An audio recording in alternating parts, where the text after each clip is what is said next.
Hi students, 12th standard computer application chapter 12 DNS domain name system.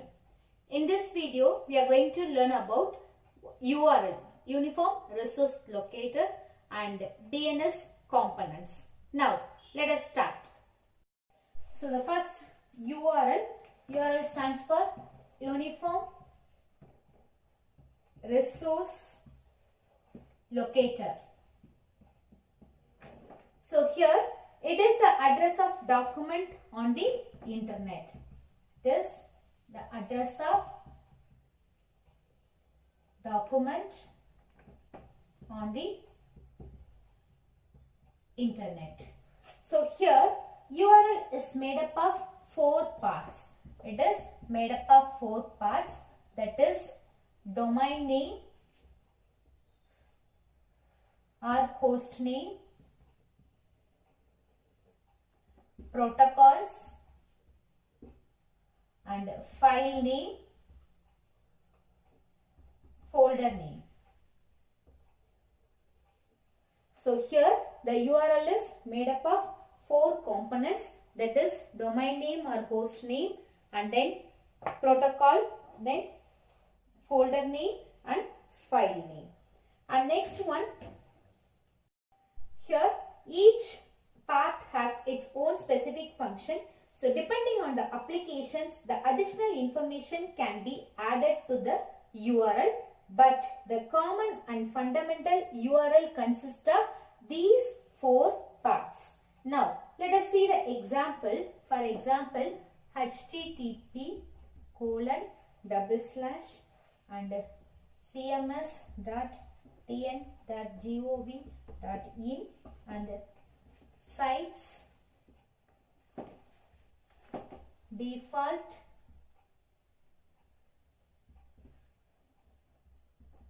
files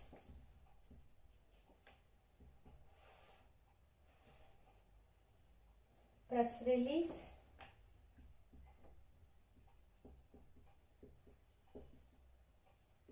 So this is the example for URL. So here the HTTP is called protocol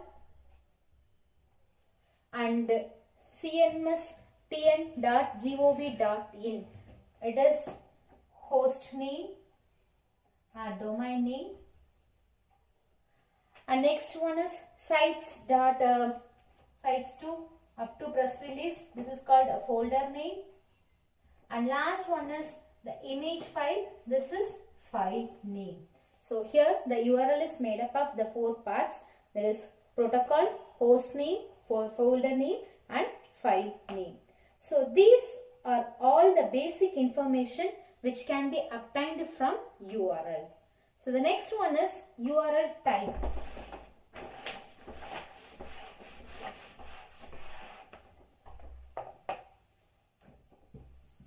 Types.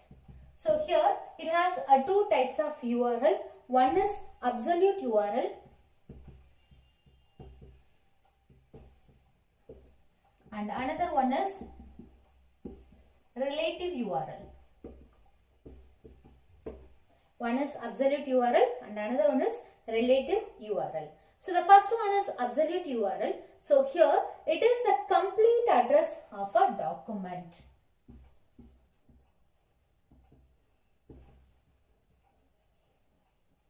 So absolute URL is the complete address of the document on the internet, and absolute URL contains all the information that are required to find the file on the internet.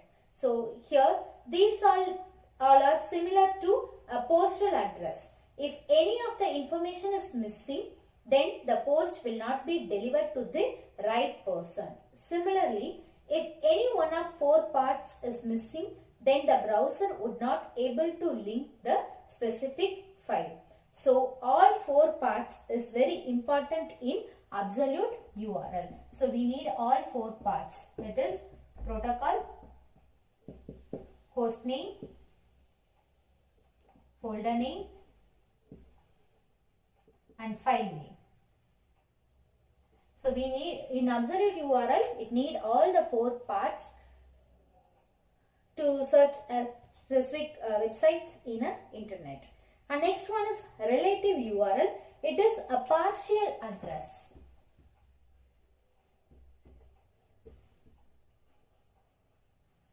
So here the relative URL is the partial address of the document on the internet. So the relative URL contains only file name or file name with folder name. So it contains only file name or file name with folder name. So here we can use this type of URL when the file is on the same server related to the original document. So these are all the types of URL. One is absolute and another one is relative URL. The next one is DNS components.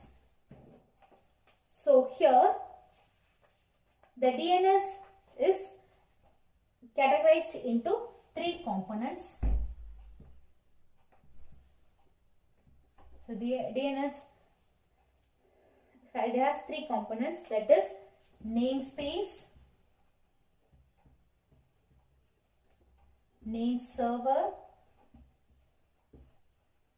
and last one zone. So we have 3 components, that is namespace, name server and zone. So the first one is namespace. So here the domain name must be very unique and appropriate. The name should be selected from a namespace. So the namespace can be categorized in 2 ways. So that is the first one, namespace.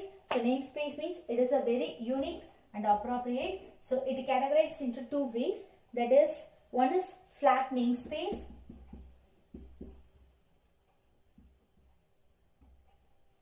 and another one is hierarchical namespace.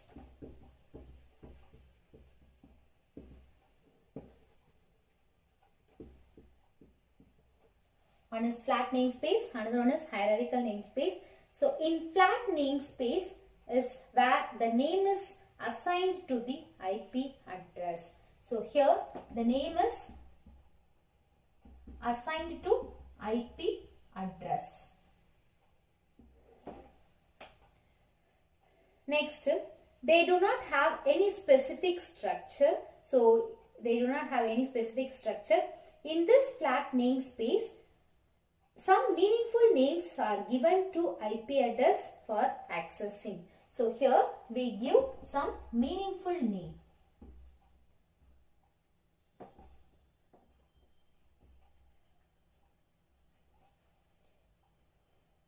And the major disadvantages of flat file namespace is that they cannot be used in large system. So the main disadvantage is it cannot be used in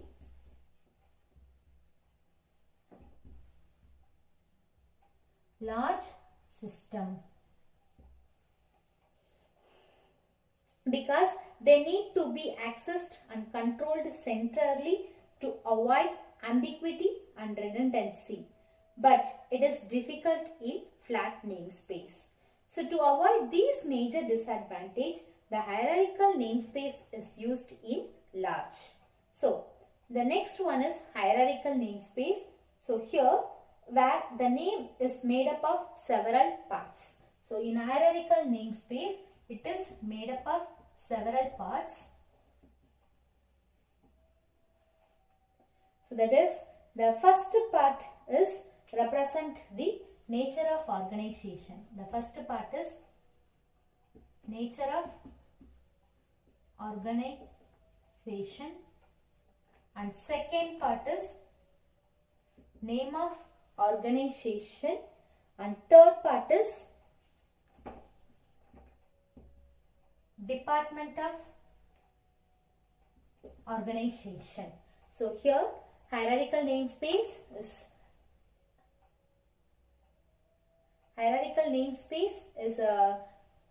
made up of several parts. That is, the first part is nature of organization and second part name of organization and third part is department of organization. And In this way, the power to control the namespace can be decentralized. So, the next one is domain namespace, DNS. So, here, domain namespace was designed to achieve the hierarchical namespace. In this, names are represented as tree structure. Here, it represented as tree structure.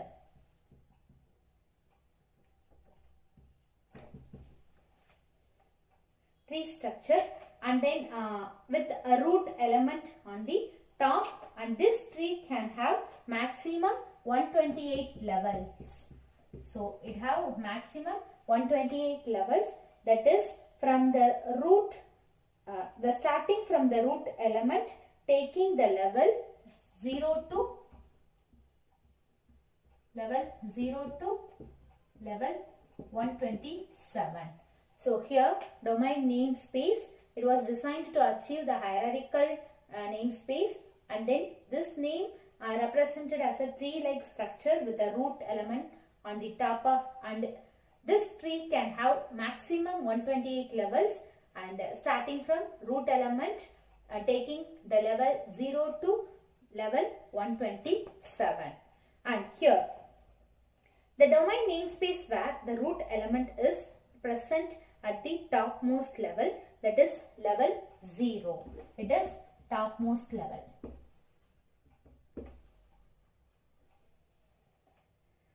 And next is the root element is always represents the null string, that is empty string. So the next level to the root element is node. So the next level to the root element is node, that is children of root element. Each node in the tree has label and domain name. So each node in a tree,